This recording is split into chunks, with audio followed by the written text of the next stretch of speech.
Hello everyone and welcome to yet another video of Arbitrary Learnings. In this video, we will be learning why ice is slippery. Well, the short, simple and to the point answer is ice is slippery because it melts. I know this is not a satisfactory answer to everyone. More explanations are needed. Well, before I give you more explanation into this, let me tell you this is still an open question. Scientists still have to come up with an explanation which convinces everyone. But in this video, we can continue to learn whatever the findings have been gathered so far.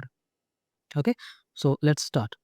Uh, Basically, what is ice? Ice is solid water, which means when ice melts, it gets transformed into water. Now, even in its solid state, the ice has got a very thin layer of water on its surface. The thin layer is so thin that you can't distinguish it with ice. And this thin layer of water is the reason why ice is slippery on the surface. Now, the question arises, oh, how this thin layer comes up? Obviously, because of melting. Why it melts?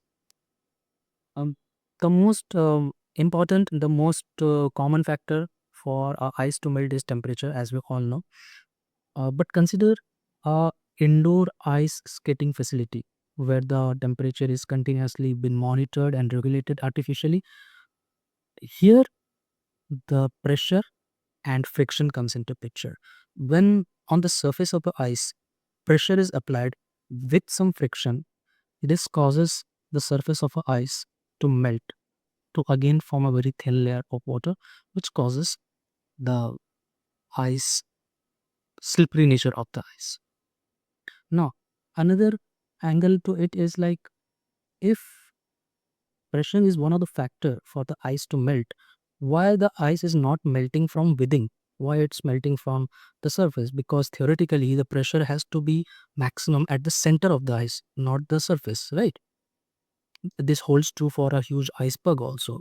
The more bigger the iceberg, the more pressure inside it, right, at the center.